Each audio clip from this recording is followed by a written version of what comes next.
But her death అది ఒక పెద్ద షాక్ అండి. అంటే షాక్ అంటే ఆవిడకి హెల్త్ బాగాలేదా లేకపోతే was it sudden death? Sudden death. అంటే తనకి యాక్చువల్ ఈ సైడ్ డిసీజ్ అనేది ఎప్పుడు లేదు. అంటే కొన్ని లైఫ్లో అన్ఎక్స్పెక్టెడ్ మూమెంట్స్ అనేటివి అదేనేమో. February 27th నేను అబుదాబి వెళ్ళాను డీజే షూటింగ్కి.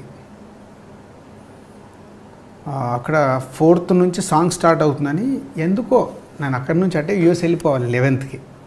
సో 15 days అవుతుంది. సరే గ్రాండ్ సన్ కూడా ఉన్నాడు అని మధ్యలో బన్నీకి హరీష్కి నాకు ఏదో బ్యాంక్ పని ఉందని చెప్పేసి 2 days హైదరాబాద్ వచ్చాను. 5th and 6th March 5th and 6th. 6th రోజు సాధారణంగా నేను ఎటు బయటికి వెళ్తున్నప్పుడు లేట్ నైట్స్ సెండ్ ఆఫ్ ఇవ్వదు నాకు. నేను కూడా లేవమని చెప్పను, ఎందుకంటే లేట్ నైట్ వాళ్ళకి నిద్ర డిస్టర్బ్ ఎందుకు పడుకునేటప్పుడే చెప్పేసుకొని పడుకొని వెళ్ళిపోయాను. ఆ రోజు నేను 6th లేవలే 1:45 కూడా 2 o'clock ఇంట్లో నుంచి బయలుదేరాలి. గ్రాండ్ సన్ ఉన్నాడని వాళ్ళు కింద బెడ్రూమ్లో పడుకున్నారు, నేను పైన బెడ్రూమ్లో పడుకున్నాను. డ్రైవర్ని పంపించి తనే లేపి నేను రెడీ అయ్యి వస్తుంటే హాల్లో కూర్చున్నాను. బయట వరకు వచ్చి సెండ్ ఆఫ్ ఇచ్చి March 6th ఫస్ట్ టైం నా లైఫ్లో. Maybe God is design. 5th 6th నేను రావాల్సింది లేకుండే వచ్చాను. వచ్చిన తర్వాత ఆల్ మూమెంట్స్ ఆ 2 days వేరే వర్క్ లేదు, ఇంట్లోనే టైం స్పెండ్ చేశాను.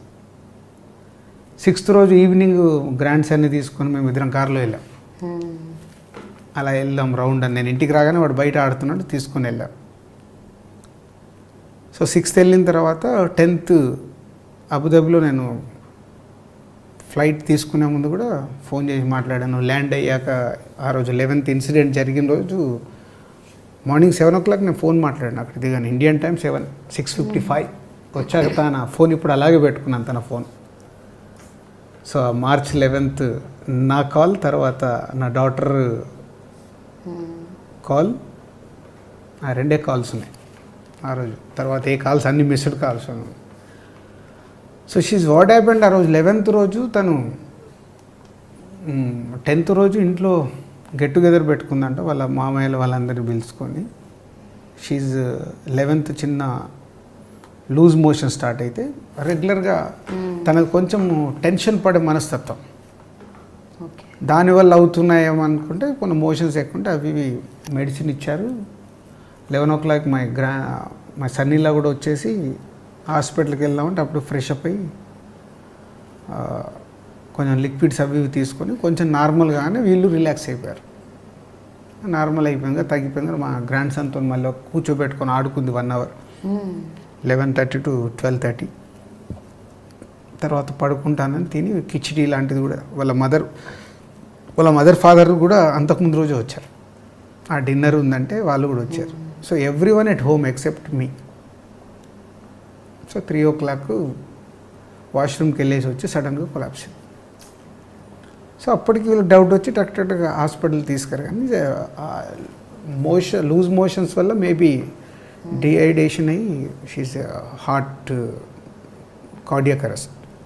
అసలు ఇంతకుముందు ఎప్పుడు కూడా 6 months బ్యాకే మేమిద్దరము కేరళలో పాల్కాడ్ వెళ్ళాం. పాల్కాడ్ వెళ్ళినప్పుడు కూడా అక్కడికి వెళ్ళకముందు వాళ్ళన్నీ టెస్టులు చేయించుకొని రమ్మంటారు. అన్ని టెస్టులు చేయించు. లాస్ట్ ఇయర్ ఆగస్ట్ అప్పుడు ఏంటంటే నాకు షోల్డర్ పెయిన్ వచ్చింది. ఆస్ట్రేలియా ట్రిప్ వెళ్తే షోల్డర్ పెయిన్ వస్తే నా గురించి వెళ్ళాం. సరే నేను ఒక్కరిని ఎందుకంటే ఇద్దరం వెళ్ళాం. సో 1 week అదే మేమిద్దరం కలిసి ఉన్న major time, full time 1 week ఇద్దరం కలిసి ఉన్నాం. కానీ రాజు గారు, కళ్యాణ్ గారు అడపాదడప ఇంక ఇది లాస్ట్ సినిమా, ఇంకో 2 సినిమాలు తీస్తాను ఇలా అంటూ ఉంటారు. అప్పుడల్లా మీకు కొంచెం గుండెలో రైలు పడిగడతాయేమో. అంటే ఇది ఇప్పుడు నేను నమ్మేది ఏదైనా ఇప్పుడు జరగాల్సింది ఉందనుకోండి, మా కాంబినేషన్ 100% జరుగుతుంది. అది నా సంకల్పం, నేను దాన్ని నమ్ముతాను. దానికోసం వెయిట్ చేయాల్సింది, ఏదైనా టైం రావాలి. సో ఏది మన చేతిలో ఉండదు, మనం ప్రయత్నం చేసేవాళ్ళమే. మన ప్రయత్నం సక్సెస్ అయితే ఆ రోజు జరుగుద్దని నమ్ముతున్నాను నేను. రాజుగారు, మీరు పెద్ద పెద్ద డైరెక్టర్లు, పెద్ద యాక్టర్లు అంటే చిరంజీవి, నాగార్జున, బాలకృష్ణ అలాంటి వాళ్ళతో సినిమాలు ఇంతవరకు తీయలేదు. అంటే మీరు నెక్స్ట్ జనరేషన్ అందరితో తీసేశారు ఆల్మోస్ట్, ఎక్సెప్ట్ పవన్ కళ్యాణ్ గారు. బట్ ద ఫస్ట్ జనరేషన్ ఉంది కదండి, వాళ్ళతో మీరు సినిమాలు ఇంకా చేయలేదు. అవి ఎప్పుడు వాటి కూడా సంకల్పించారా లేదా? అంటే అది తెలియదండి. అంటే ఇప్పుడు ఏదైనా ఒక బాలకృష్ణ గారితో నా మధ్య ఒకసారి అనిల్ రావు ఇప్పుడు ఒక ఐడియా చెప్తే వెళ్ళి కలిసి వచ్చాం, చెప్పాం, ఐడియా కూడా నచ్చింది.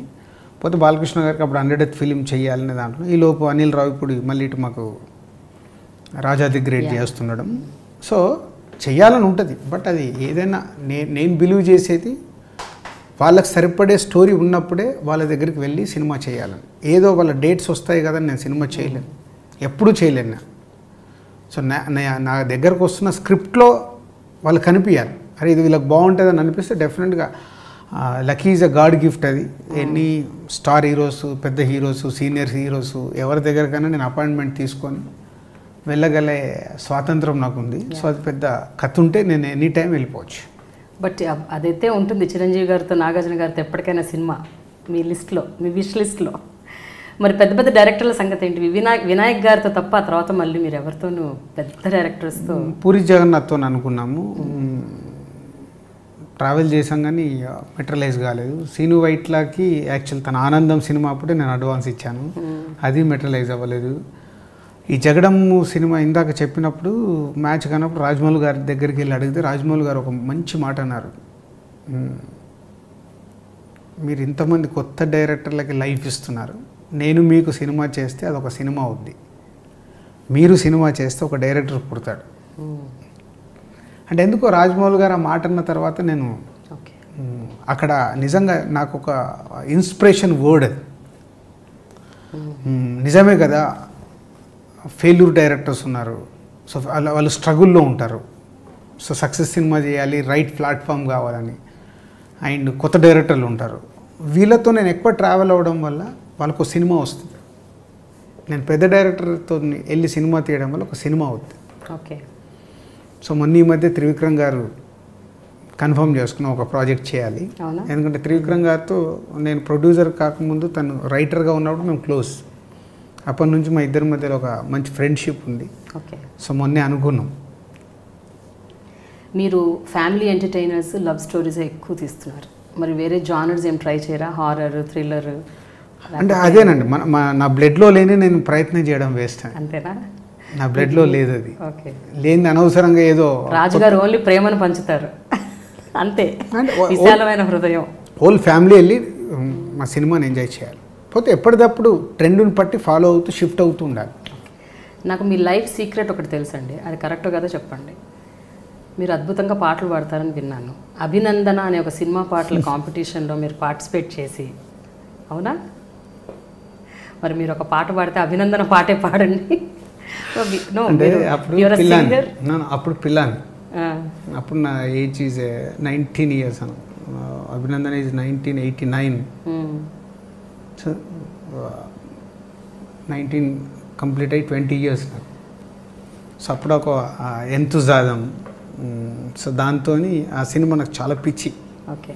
అభినందన, మైనే ప్యార్ కియా, గీతాంజలి కరెక్ట్ నేను టీనేజ్ నుంచి షిఫ్ట్ అవుతున్నప్పుడు వచ్చిన సినిమాలు. ఆ 3 సినిమాల ప్రభావం నా పైన చాలు, అందుకని అలాంటి సినిమాలు తీస్తున్నారు. మేబీ అయి ఉండొచ్చు.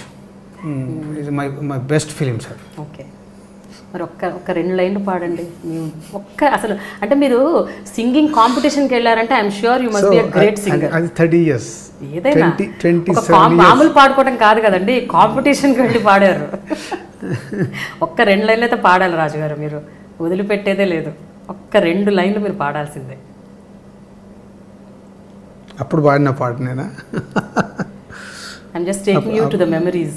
ప్రేమ ఎంత మధురం, ప్రియురాలు అంత కఠినం, ప్రేమించుటేనా నా నేరము. ఈ సాంగ్ పాడు. ఈ పాట పాడారా? వచ్చిందా? ప్రైజ్ రాలేదా? రాలా. తెలియదు కదా, అంటే మనకు ఏదో పాడాలని షోక్తో పాడాను. హరిశంకర్ గారు కోట శ్రీనివాసరావు గారితో పాట పాడించారు. మరి డీజేలో మీరు ఎందుకు పాడలేదు? జోష్లో పాడించాడు వాసువరం, అప్పుడే చెప్పా ఇదే ఫస్ట్ ఇదే లాస్ట్ అని. అంతేనా? Okay. Thank you so much Raju garu. మీ దువ్వాడ జగన్నాథం బ్లాక్ బస్టర్ కావాలి. మీ 25th film should be really really a big hit and more films to go and you should be one of the most successful producers even further. Thank you.